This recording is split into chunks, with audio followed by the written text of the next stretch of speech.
She worked with swift strokes and there was a hint of colour in her face as she looked at him.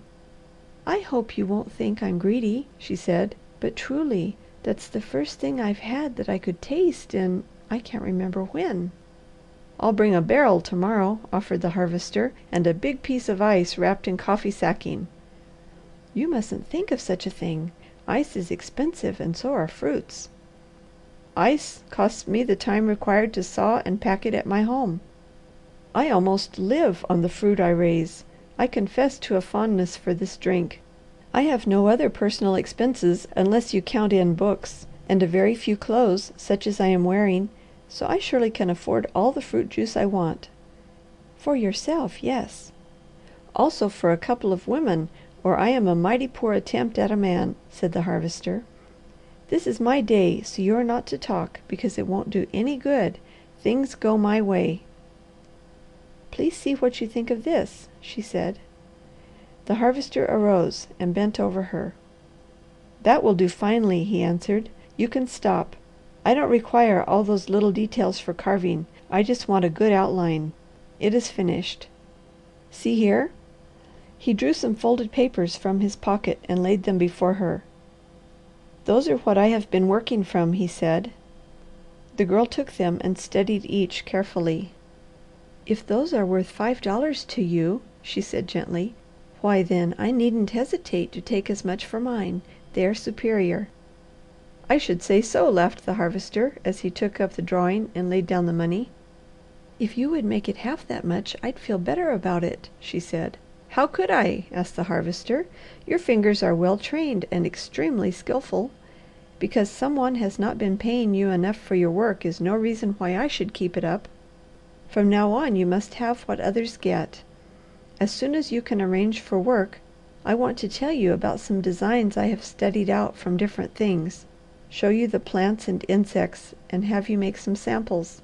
I'll send them to proper places and see what experts say about the ideas and drawing. Work in the woods is healthful, with proper precautions. It's easy compared with the exactions of being bound to sewing or embroidering in the confinement of a room. It's vividly interesting in the search for new subjects, changes of material, and differing harmonious combinations. It's truly artistic, and it brings the prices high grade stuff always does." "Almost you give me hope," said the Girl. "Almost, Man, almost. Since mother died I haven't thought or planned beyond paying for the medicine she took and the shelter she lies in. Oh I didn't mean to say that." She buried her face in her hands. The Harvester suffered until he scarcely knew how to bear it. "Please finish," he begged. "You hadn't planned beyond the debt you were saying?" The Girl lifted her tired, strained face. "Give me a little more of that delicious drink," she said. "I am ravenous for it. It puts new life in me. This and what you say bring a far away misty vision of a clean, bright, peaceful room somewhere, and work one could love and live on in comfort, enough to give a desire to finish life to its natural end. Oh Man, you make me hope in spite of myself." "Praise God from whom all blessings flow," quoted the Harvester reverently. "Now try one of these peaches. It's juicy and cold. Get that room right in focus in your brain and nurture the idea. Its walls shall be bright as sunshine, its floor creamy white, and it shall open into a little garden where only yellow flowers grow and the birds shall sing. The first ray of sun that peeps over the hills of morning shall fall through its windows across your bed, and you shall work only as you please. After you've had months of play and rest, and it's coming true the instant you can leave here. Dream of it. Make up your mind to it because it's coming. I have a little streak of second sight, and I see it on the way." "You are talking wildly," said the Girl. "Else you are a good genie trying to conjure a room for me."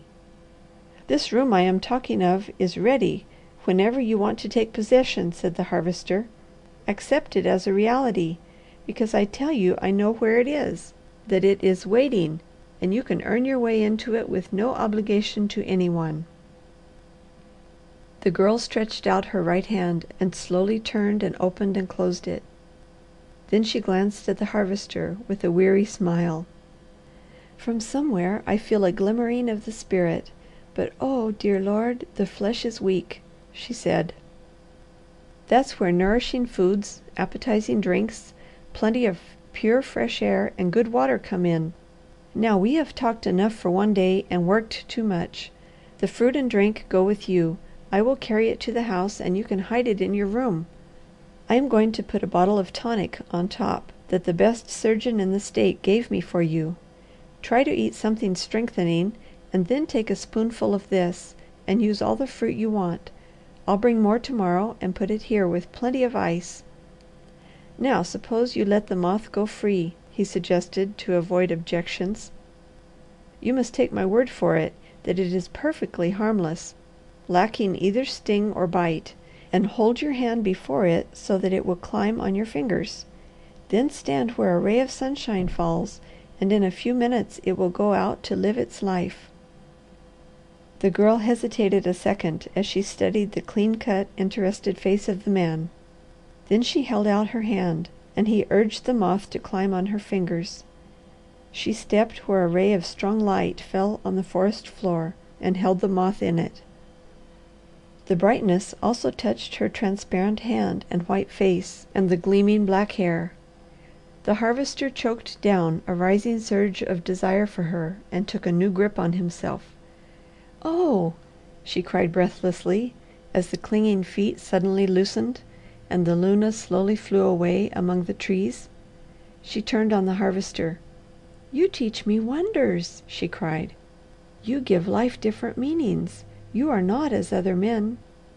"If that be true, it is because I am of the woods. The Almighty does not evolve all His wonders in animal, bird, and flower form. He keeps some to work out in the heart. If humanity only will go to His school and allow Him to have dominion. Come now, you must go. I will come back and put away all the things, and to-morrow I will bring your ginseng money.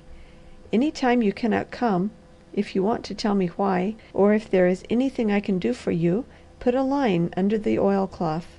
I will carry the bucket." "I am so afraid," she said. "I will only go to the edge of the woods. You can see if there is any one at the house first. If not, you can send the child away, and then I will carry the bucket to the door for you, and it will furnish comfort for one night at least." They went to the cleared land, and the Girl passed on alone. Soon she reappeared, and the Harvester saw the child going down the road. He took up the bucket and set it inside the door. "Is there anything I can do for you?" "Nothing but go before you make trouble." "Will you hide that stuff and walk back as far as the woods with me? There is something more I want to say to you." The Girl staggered under the heavy load, and the man turned his head and tried to pretend he did not see. Presently she came out to him, and they returned to the line of the woods. Just as they entered the shade there was a flash before them, and on a twig a few rods away a little gray bird alighted, while in precipitate pursuit came a flaming wonder of red, and in a burst of excited trills, broken whistles, and imploring gestures perched beside her. The Harvester hastily drew the Girl behind some bushes. "Watch!" he whispered. "You are going to see a sight so lovely and so rare it is vouchsafed to few mortals ever to behold." "What are they fighting about?" she whispered. "You are witnessing a cardinal bird declare his love," breathed the Harvester. "Do cardinals love different birds?" "No. The female is gray because if she is colored the same as the trees and branches and her nest, she will have more chance to bring off her young in safety. He is blood red because he is the bravest, gayest, most ardent lover of the whole woods," explained the Harvester. The Girl leaned forward breathlessly, watching, and a slow surge of colour crept into her cheeks. The red bird twisted, whistled, rocked, tilted, and trilled, and the gray sat demurely watching him, as if only half convinced he really meant it. The gay lover began at the beginning and said it all over again with more impassioned gestures than before, and then he edged in touch and softly stroked her wing with his beak. She appeared startled, but did not fly. So again the fountain of half whistled, half trilled notes bubbled with the acme of pleading intonation, and that time he leaned and softly kissed her as she reached her bill for the caress.